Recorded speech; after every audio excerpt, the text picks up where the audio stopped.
bienvenido a tu lección de pronunciación. El sonido que practicaremos hoy es la consonante P, junto con dos combinaciones, PA y A.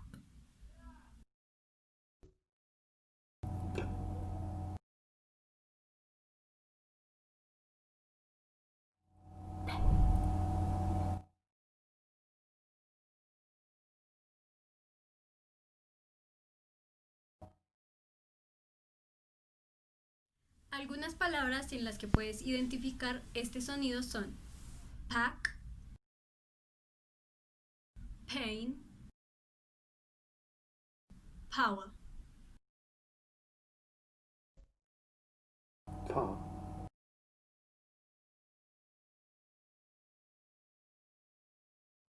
paw,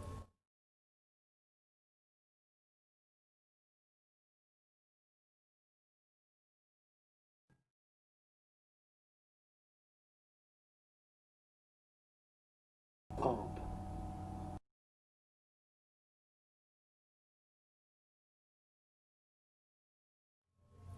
up,